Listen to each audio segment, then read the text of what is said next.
Brought to you by V-Guard, co-powered by Sensodyne. देशभरामध्ये Lok Sabha निवडणुकीचे 3 टप्पे पूर्ण झालेले आहेत. अजून 4 टप्पे पूर्ण म्हणजे व्हायचे असतानाच राहुल गांधींनी एक मोठं वक्तव्य केलं आहे. त्या संदर्भात मी बोलणार आहे. भाजप नेते सुधीर मुनगंटीवार यांच्याबरोबर 180 जागा ही भाजप जिंकू शकत नाही.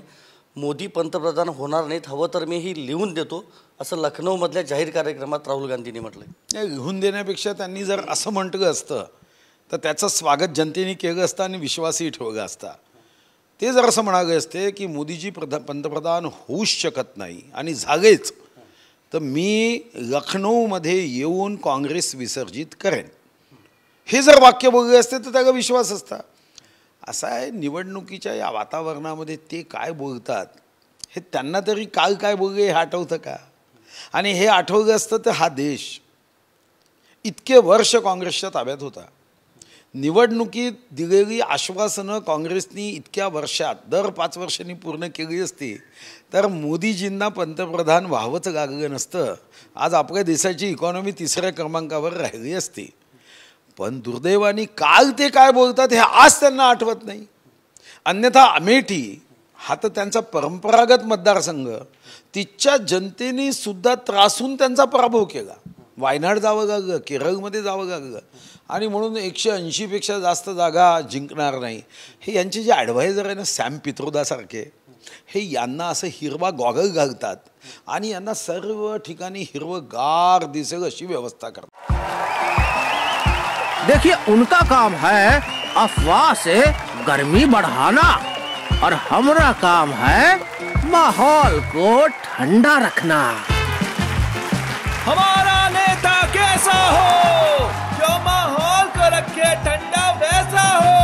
अब की बार वी गॉट एयर कूलर का चमत्कार. मणिशंकर अय्यर आज पुन्हा एकदा बोललेत, पाकिस्तानचं कौतुक केलंय त्यांनी. नाही, ते तर करतीलच ना, त्याच्याबद्दल नवीन काय. ते अफजल गुरुला फाशी देऊ नका म्हणतात.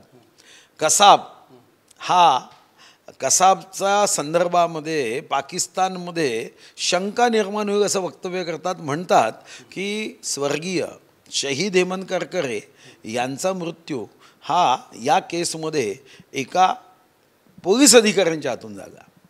म्हणजे काय? पण तुमच्या मंत्रिमंडळात जे मंत्री आहेत त्यांचे भाऊच हे म्हणतायत, शमशुद्दीन मुश्रीफ त्यांचं नाव, की एका पोलीस अधिकाऱ्याच्या गोळीमुळेच करकरेंचा मृत्यू झाला. नाही, मला असं वाटतं त्यांचं आडनाव पुन्हा एकदा सांगा तुम्ही. मुश्रीफ. हां, म्हणजे काय? म्हणजे काय? आणि तुम्ही पोलीस विभागात होते, हे पुस्तकात लिहायचं आहे, हे तुम्हाला कृती करता येत होती.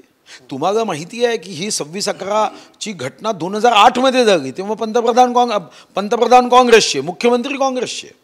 21 नोव्हेंबर 2012 रोजी कसा बघा फाशी झाली, तेव्हाही पंतप्रधान तुमचे आणि मुख्यमंत्री तुमचे. मग तुम्ही मुश्रीफला हे विचारलं नाही. हे कोणतं तुष्टीकरण आहे? हा कोणता अनुनय आहे? ही कोणती मताची लाचारी आहे? अरे तुम्ही खुर्च्या चाटायचं काम का करता? देशहितासाठी जर ही गोष्ट होती तर मग चौकशी का गावली नाही? आणि आजही माझा आग्रह असणार आहे की ज्यांच्याकडे ही माहिती आहे पोलिसांनी यांना बोलवलं पाहिजे, यांचं इन्व्हेस्टिगेशन केलं पाहिजे, आवश्यकता असेल तर अशांची नार्को टेस्ट केली पाहिजे.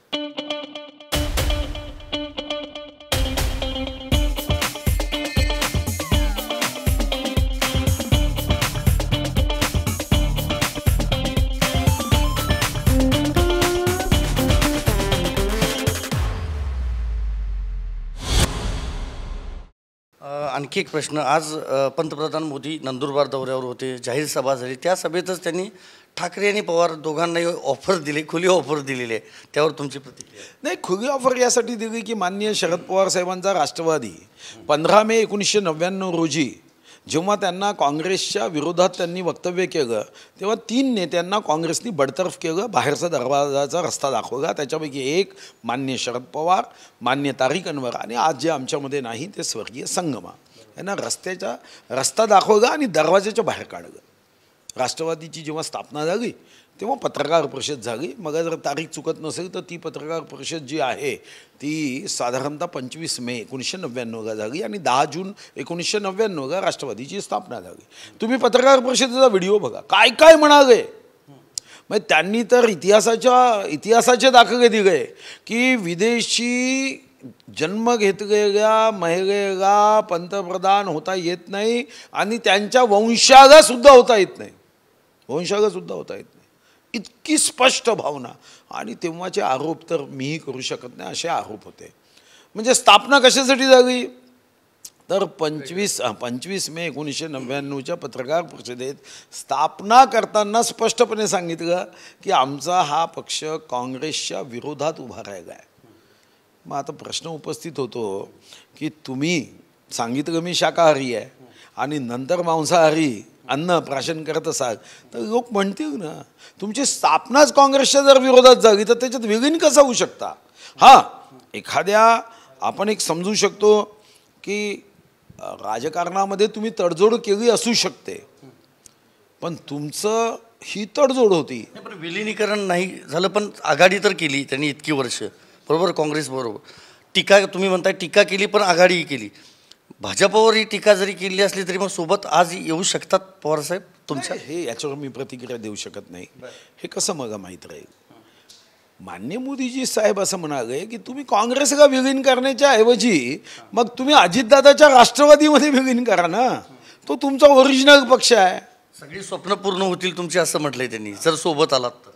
हो, मग अजितदादांसोबत आलेत तर ज्या कार्यकर्त्यांनी तुम्हाला नेता मानून तुम्हाला इतकं मोठं करण्यामध्ये त्यांचाही हातभार आहे ना. शेवटी कार्यकर्ता हा कोणत्याही पक्षाचा आत्मा आहे.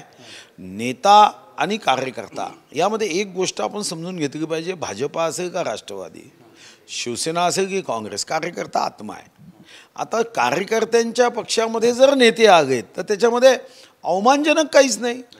तुम्ही ज्या कार्यकर्त्यांनी तुमचा जय जयकार केला, तुम्हाला आगे बढो म्हटलं, आज ही संधी आहे की ज्या काँग्रेसनी नेहमी तुम्हाला विरोध करून तुम्हाला पक्षातून बडतर्फ केलं, दरवाजाच्या बाहेर जायला लावलं, त्यांच्यापेक्षा जाण्यापेक्षा, त्यांच्यासोबत जाण्यापेक्षा तुम्ही आपल्याच पक्षाच्या कार्यकर्त्यांच्या सोबत जाणं हे मला वाटतं की व्यावहारिक अतिशय योग्य भूमिका आहे.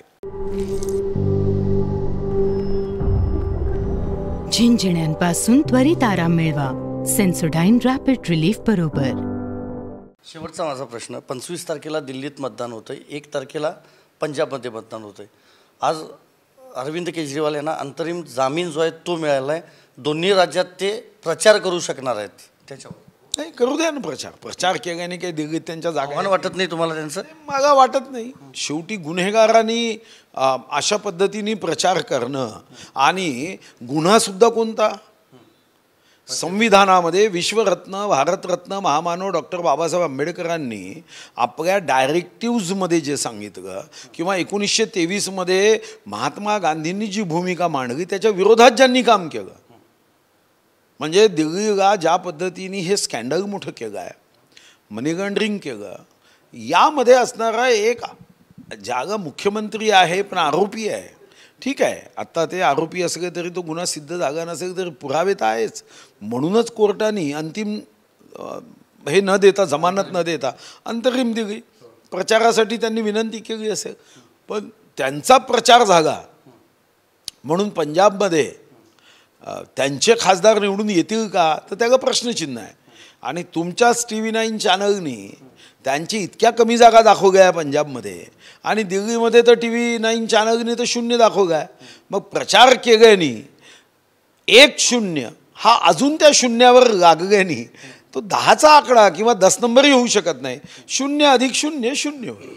धन्यवाद आमच्याशी बोलल्याबद्दल. व्हिडिओ जर्नलिस्ट विनोद कुमारसह मी Sandeep Rajgolkar, TV9 Marathi, Mumbai. Brought to you by V-Guard, co-powered by Sensodyne.